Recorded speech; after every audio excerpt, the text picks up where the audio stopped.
Before we go out on track, we wanted to actually inspect our wheels, something we're guilty of, like a lot of racers, are not doing as much as we should. So we've got Scott Weiss from Konig Wheels on the phone with us again, and he's going to give us a little bit of a walkthrough of how you can damage wheels, how wheels kind of wear out over time, and what you need to do if you're like us and about to take a car on some Konig wheels out on track. You know, the one thing we should preface with is that everything we're talking about today is a universal thing. People commonly don't understand that wheels are a wear item, and that wear, unfortunately, doesn't have a necessarily descript life expectancy like you may see on a brake pad or a clutch. But it does have a life expectancy, and it's usually dictated by how much abuse that wheel would see. Yeah, so I mean, I think the first thing you're gonna wanna do is you wanna do an overall visual inspection, right? Really what we're gonna do is we're gonna start with the outside and kind of work our way in. And when I say with the outside, you know, we're looking for bends and cracks and impacts and things that could possibly lead to damage, right? So that's our first cue, is gonna be like a visual cue. Move your hand around the wheel. You know, your hand will actually feel any run out, anything where the wheel is actually have a bend or something where it's no longer there. So that's a quick way of doing it. If you have a curbing, if you have any damage that you've taken really aggressively, you'll have signs of it usually in the sidewall of the tire. It may be as simple as a mark or kind of a change in color in the tire. You know what I'm talking about? Yeah, and I've got one. I think this is a consequence of running a slightly stretched tire fitment. We've got a little tiny gouge, get my finger on it, right about there.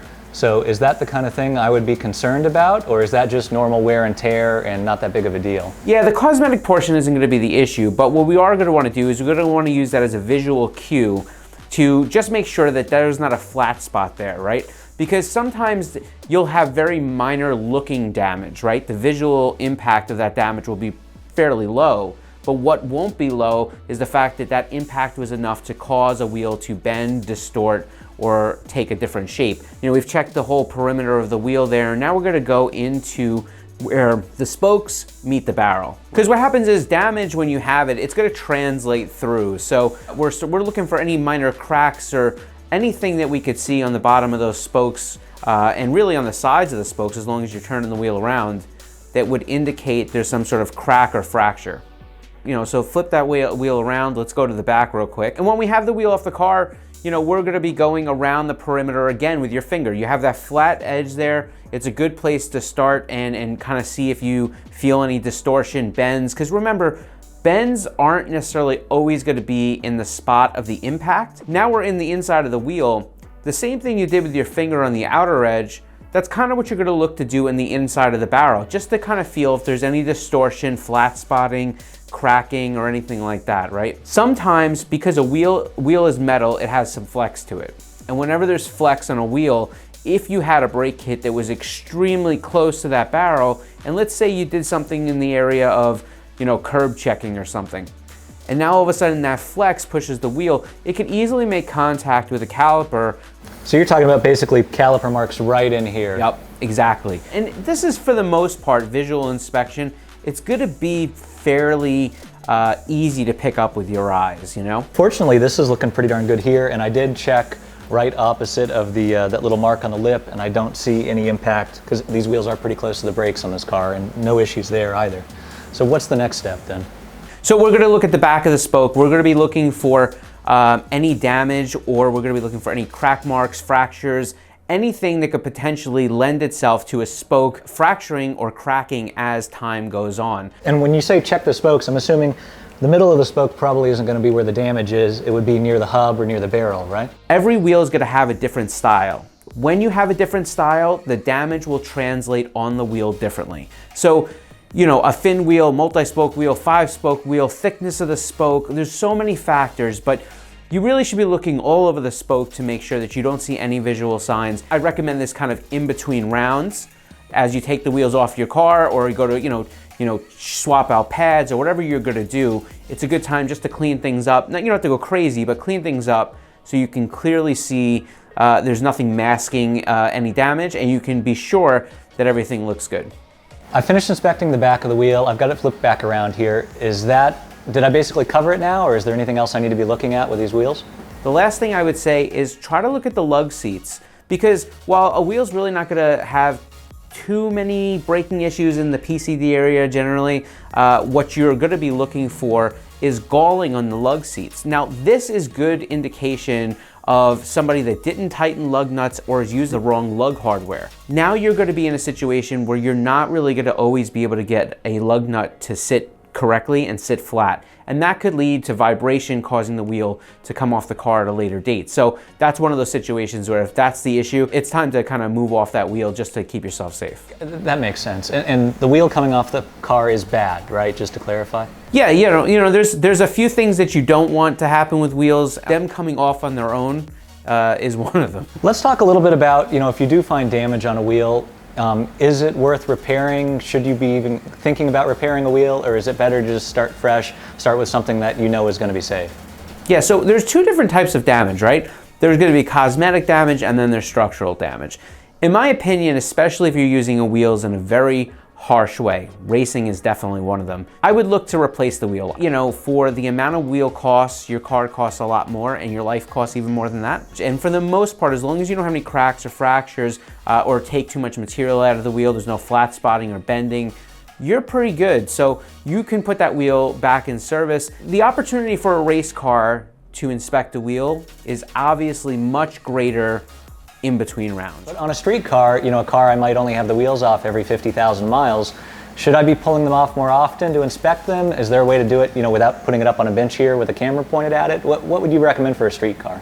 On a regular street car or daily driven car, I think the ideal situation is take a good look at your wheels when you're filling up getting gas. I'm not talking about going around touching the wheel, but like visually, just look around each wheel. I mean, you'll see signs of damage, flat spotting, rounding, anything like that. You brought up a good point before. You said, can I get this wheel refurbished? Anytime there's going to be structural damage, my recommendation would be get another wheel. That's my recommendation. I think it's overly cautious. I definitely think that there are plenty of circumstances where a wheel refurbisher can do a great job and the wheel will have plenty of strength.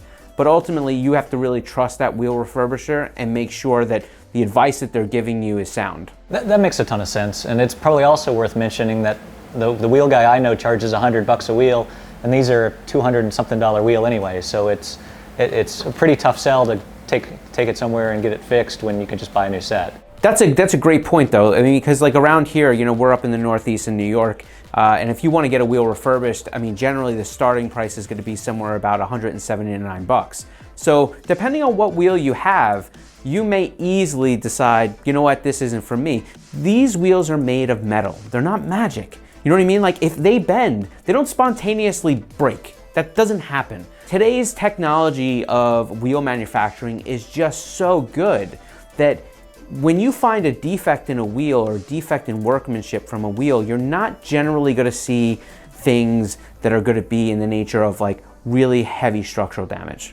Not saying it doesn't happen to some companies out there or some things, but I can tell you I've been here for 16 years and I haven't ever seen a wheel that had a structural defect that was that damaging. I mean, just anecdotally, I've done some horrible things to Konig wheels over the years, and they've never fallen off and never had any real significant issues. So thank you for underrating them, I guess. Well, listen, I believe very much in the product we build. We go to extreme lengths to make sure that the stuff that we build, exceeds a lot of standards. And I've watched wheels in person, especially in drift cars, get smashed into walls and still keep going. These wheels are 3 years old, I think. You probably remember when you sent them better than I do, but they've seen some things, they've seen some damage. What should I be writing down in my notebook to keep track of this wheel's life expectancy, or what is this wheel's life expectancy? I mean, is it hours in the sunlight? Is it don't feed it after midnight? Is it a certain number of track sessions?